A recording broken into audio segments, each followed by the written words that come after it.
अस्सलाम वालेकुम नाज़रीन, पाकिस्तान ख़बर टीवी के प्रोग्राम माइंड गेज के साथ मैं हूं खालिद भट्टी। आज के प्रोग्राम में हम बात करेंगे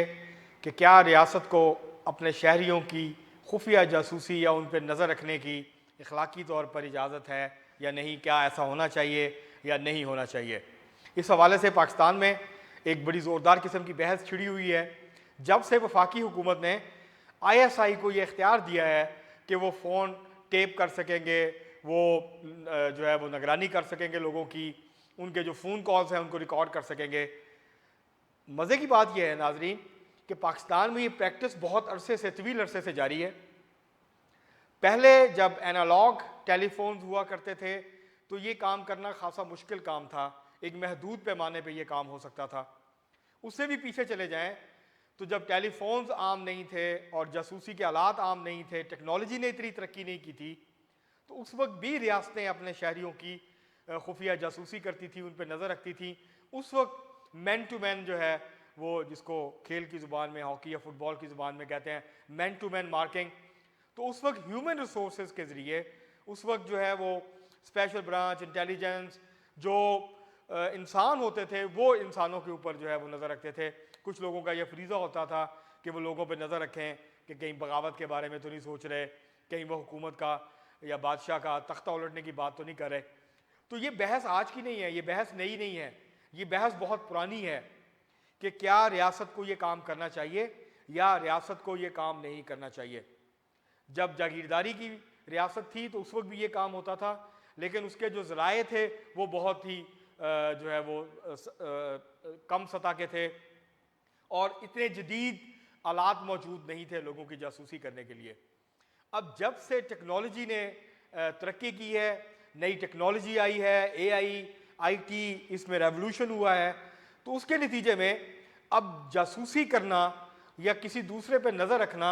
ना सिर्फ ये कि रियासत के लिए आसान हो गया है, बल्कि आम लोगों के लिए भी दूसरे लोगों पर नज़र रखना अब आसान हो गया है। CCTV फुटेजेस हर जगह, CCTV बहुत सारी जगहों के ऊपर मौजूद है। आप किसी शॉप में जाएं, किसी रेस्टोरेंट में जाएं, किसी मॉल में जाएं, किसी पब्लिक प्लेस पे जाएं, एक तो प्राइवेट CCTV कैमरे लगे हुए हैं, दूसरा हुकूमत के अपने जो सेफ सिटी के CCTV कैमराज हैं वो लगे हुए हैं जो कि लोगों की नकलो हरकत और इन चीज़ों के ऊपर नज़र रखते हैं। अब इसका एक सिक्योरिटी का एस्पेक्ट है कि रियासत के लिए ऐसा करना क्यों ज़रूरी है, ताकि लोगों को तहफ़्फ़ुज़ फराहम किया जा सके। लेकिन इसका एक दूसरा पर्पस भी है, वो पर्पस है अपने हमारे यहाँ ख़ास तौर पे पाकिस्तान के कंटेक्स्ट में अब जो सबसे ज़्यादा शोर शराबा हो रहा है वो ज़ाहिर है मुख्तलिफ सियासी लोग ये बात कर रहे हैं, जो डिजिटल राइट्स कैंपेनर्स हैं वो ये बात कर रहे हैं, जो इंसानी हुकूक के अलमबरदार हैं वो ये बात कर रहे हैं कि अगर आपने इजाज़त दे दी है तो अब ये काम पहले अगर गैर कानूनी तौर पे हो रहा था जो कि महदूद था, तो अब ये काम कानूनी तौर पे होगा और शायद लामहदूद हो, इसकी लपेट में हर इंसान आ सकता है। लेकिन ख़ास तौर पे हमारे यहाँ क्योंकि ये आम रिवाज है, हमारे यहाँ ये रवायत रही है कि जो हुकूमत होती है वो अपने पॉलिटिकल ओपोनेंट्स को विक्टिमाइज़ करती है। तो इस वक्त इसका एक जो पहलू है, ये जो हुकूमत ने इजाज़त दी है तो ज़्यादा इस वजह से भी शोर पड़ रहा है कि जो हुकूमत के मुखालिफ होंगे या वो लोग, वो पाकिस्तान के शहरी, वो दानश्वर, वो सोशल और पॉलिटिकल एक्टिविस्ट, लिखने वाले, लिखारी, राइटर्स, जिनको रियासत समझती है कि ये उनकी लाइन टो नहीं करते, ये जो रियासत पॉलिसीज़ को डिफ़ाइन करती है या जो नेशनल सिक्योरिटी की और बाकी चीज़ों की जो डेफिनेशन करती है, ये उसके साथ इत्तेफाक नहीं करते, ये अपनी मर्ज़ी से लिखते हैं, तो उनके ऊपर भी उनकी जो सर्वेलेंस है, उनकी जो जासूसी है, अब उनको भी जो है इस लपेट में वो आएंगे। इसका एक और पहलू भी है, वो पहलू है प्राइवेसी का।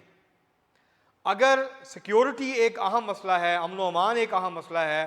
किसी की जानो माल, इज़्ज़त, आबरू और माल की हिफाजत रियासत की बुनियादी ज़िम्मेदारी है, तो इसी तरह जो प्राइवेसी है उसका ख्याल रखना भी रियासत की बुनियादी ज़िम्मेदारी है। जब से नए गैजेट्स आए हैं, स्मार्टफोन आया, अब स्मार्टफोन में रिकॉर्डिंग की ऑप्शन मौजूद है, आप किसी के साथ भी कॉल बातचीत करते हुए आप उसकी कॉल रिकॉर्ड कर सकते हैं, उसकी गुफ्तगू रिकॉर्ड कर सकते हैं। लेकिन उसके साथ साथ जो रियासत की पेनिट्रेशन है जदीद टेक्नोलॉजी के आने से वो बहुत ज़्यादा बड़ी है। मसलन पहले ईमेल्स के ऊपर फ़िल्टर्स लगे, हम सबको पता है कि हम जो ईमेल्स करते हैं अगर उसमें जो वो अल्फाज इस्तेमाल किए जाएँ जो कि जिनको रियासत पाकिस्तान समझती है कि ये उनके लिए सेंसिटिव हैं, ये सिक्योरिटी के पॉइंट ऑफ व्यू से या दीगर पॉइंट ऑफ व्यू से, तो वो खुद ब खुद ईमेल्स जो हैं वो स्कैन होती हैं। उसके बाद फिर ये दायरा फेसबुक और बाकी चीज़ों की तरफ बढ़ा। अब जो है वो हुकूमत पाकिस्तान ने ये फैसला किया है कि जो है इंटरनेट है इसकी जो सिक्योरिटी है उसके हवाले से भी अब जो है वो नई चीज़ें इंट्रोड्यूस की जाएंगी। जो बहुत सारी वेबसाइट्स हैं उनकी एक्सेस जो है उसको महदूद किया जाएगा या ख़त्म किया जाएगा। तो बहुत सारे इश्यूज़ हैं और ये सिर्फ पाकिस्तान की रियासत नहीं कर रही, दुनिया में सबसे ज़्यादा जो सर्वेलेंस है वो 3 रियासतें करती हैं दुनिया की, जिसमें अमेरिका, जहाँ पे ईमेल से लेकर text messages, WhatsApp groups, Facebook, हर चीज़ जो है उसकी सर्वेलेंस की जाती है। फिर जो सीसीटीवी कैमरास और सेफ सिटीज़ के जो कैमरास हैं उनकी मदद से लोगों के ऊपर जो है वो नज़र रखी जाती है। जो अहम पब्लिक प्लेसेस हैं उनके ऊपर नज़र रखी जाती है। ये सब कुछ सिक्योरिटी के नाम पे किया जाता है, लेकिन इसमें साथ साथ जो प्राइवेसी है वो भी ब्रीच होती है। मसलन ख़ास तौर पे हमारे जैसे मुल्कों में जहाँ ख़वातीन के ड्रेस कोड, ख़वातीन के हवाले से बहुत ज़्यादा जो है वो चीज़ें मौजूद हैं, हसासियत भी मौजूद है उसके हवाले से, तो यहाँ पाकिस्तान जैसे मुल्कों में ये ख्याल रखना कि किसी खातून की प्राइवेसी मुतासर ना हो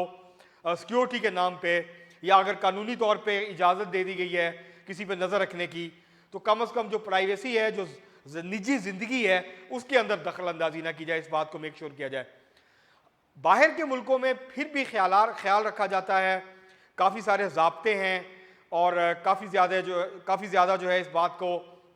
कानूनी तकाज़े इस तरह से पूरे करने पड़ते हैं ताकि जो प्राइवेसी है उसके अंदर दखल अंदाजी ना की जाए। लेकिन हमारे यहाँ इसको कैसे रोका जाएगा, जहाँ गैर कानूनी तौर पे बहुत ज़्यादा लोगों की निजी ज़िंदगी के अंदर मुदाखलत होती है, उनकी वीडियोज़ बनाई जाती हैं उनकी इजाज़त के बगैर।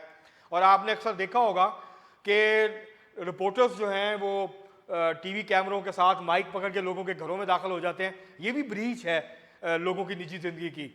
आप किसी के घर में उसकी इजाज़त के बगैर कैसे घुस सकते हैं, जब पुलिस के लिए ये लाजम है कि आप किसी के घर में घुसने के लिए, अगर पुलिस ने किसी को गिरफ्तार करना है या तलाशी लेनी है तो उसका एक कानूनी तरीकाकार है। आप वारंट लेंगे, आप वारंट के बगैर किसी के घर में नहीं घुस सकते।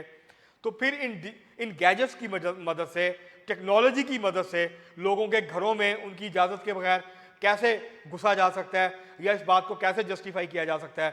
कि ये जो लोगों के ऊपर नज़र रखना है, आपने सिक्योरिटी के पॉइंट ऑफ व्यू से नज़र रखनी है, आप उसके लिए इकदाम करें, लेकिन इस बात को इंश्योर करें कि ना किसी की ज़ाती ज़िंदगी इससे मुतासर हो, ना फिर रोज़ाना की बुनियाद पे। मगर अगर हुकूमत ने इजाज़त दी है तो क्या हुकूमत इस बात को मेक श्योर करेगी कि टेलीफोन कॉल्स जो रिकॉर्ड होंगी वो लीक नहीं होंगी। और हमारे सामने माजी की मिसालें मौजूद हैं जहाँ बहुत सारी कॉल्स जो हैं वो मीडिया को लीक की गई। क्या जो वीडियोस हैं वो नहीं बनेंगी और वीडियोस जो बनाई जाएंगी वो फिर इस्तेमाल नहीं होगी किसी के खिलाफ, उससे पॉलिटिकल विक्टिमाइजेशन नहीं होगी, किसी को निशाना नहीं बनाया जाएगा, किसी की जो निजी गुफ्तगू है उसको रिकॉर्ड करके जो है वो उसके खिलाफ इस्तेमाल नहीं किया जाएगा। तो इस तरह की हुकूमत को मैकेनिज्म बनाना पड़ेगा कि आप सिक्योरिटी को मेक श्योर करें, लेकिन किसी की ज़ाती ज़िंदगी को के अंदर दखल अंदाजी मत करें, किसी की प्राइवेसी को मुतासर मत करें, और सिक्योरिटी के नाम के ऊपर आप लोगों की निजी ज़िंदगियों में दखल अंदाजी मत करें, लोगों को उनकी ज़िंदगी जीने दें। लेकिन उसके साथ साथ अगर आपने इजाज़त दी है तो फिर उसके बहुत सख्त किस्म के पैरामीटर्स मुकर्रर करें ताकि कोई ब्रीच करे, क्योंकि जज़ा और सज़ा का तसव्वुर होना चाहिए। अगर कोई अपने इख्तियारात से तजावुज़ करता है, वो मिसयूज़ करता है अपनी अथॉरिटी का, अपनी पावर का, और हमारे यहाँ इंटेलिजेंस एजेंसीज, पुलिस, कानून नाफिज करने वाले इदारे इस हवाले से ऐसे अच्छी खासी शोहरत रखते हैं कि वो अपनी ताकत को मिसयूज़ करते हैं, वो अपने इख्तियारात का नजायज़ इस्तेमाल करते हैं, और वो जो हुकूमत वक्त के जो सियासी मफादात होते हैं, उनके जो आला ताकतवर शख्सियात के और अहदेदारों के मफादात होते हैं, वो कानून को बाला तार रख कर उनका तहफ़्फ़ुज़ करने की कोशिश करते हैं। तो इस बात को मेक श्योर किया जाना चाहिए और इसके लिए कानून साजी होनी चाहिए बाकायदा, ताकि सज़ा और जज़ा का तसव्वुर मौजूद हो, मैकेनिज़्म मौजूद हो, लोगों की निजी ज़िंदगियाँ मुतासर ना हो, लोगों की करैक्टर असैसिनेशन ना हो, लोगों को जो है उनके ऊपर कीचड़ ना उछाला जाए। तो ये सारी चीज़ों को मद्देनज़र रखते हुए महज इजाज़त देना काफ़ी नहीं है, क्योंकि अब जासूसी जो है वो सिर्फ रियासतें अपने शहरियों की नहीं करती, शहरी भी करते हैं एक दूसरे की, लोग भी एक दूसरे की करते हैं। वीडियोस बनाते हैं और फिर उसको सोशल मीडिया के ऊपर डाल दिया जाता है और फिर उनको वायरल करने की कोशिश की जाती है। बहुत सारे लोग खुदकुशियों पे मजबूर होते हैं, बहुत सारे लोग जो हैं उनकी ज़िंदगियां तबाह होती हैं, ख़ानदान तबाह होते हैं। तो ये सारी चीज़ें हैं जिनकी सेंसिटिविटीज़ को पेश नज़र रख कर पॉलिसी बननी चाहिए। बग़ैर पॉलिसी बनाए, बग़ैर प्रॉपर मैकेनिज़्म बनाए, बग़ैर कानूनी तकाज़े पूरे किए और हमारे यहाँ की जो रवायात हैं, हमारी जो अखलाकी रवायात हैं, हमारी जो समाजी रवायात हैं, उन सब को मद्देनज़र रखते हुए एक जामे पॉलिसी बननी चाहिए। अगर हुकूमत सर्वेलेंस करना चाहती है, उसकी इजाज़त कौन देगा? हाईएस्ट लेवल से उसकी इजाज़त मिलनी चाहिए। और फिर अगर ब्रीच होता है तो उसका क्या मैकेनिज़्म होगा उसको आइडेंटिफाई करने का। तो ये वो सारी चीज़ें हैं जिनका ख्याल रखा जाना ज़रूरी है। लेकिन ये बात ज़रूर है कि ये अब जैसे जैसे गैजेट्स जो हैं वो एडवांस होते जा रहे हैं, सॉफ्टवेयर्स मार्केट में आ रहे हैं, हर रोज़ कोई ना कोई नया स्कैंडल जो है वो उसके हवाले से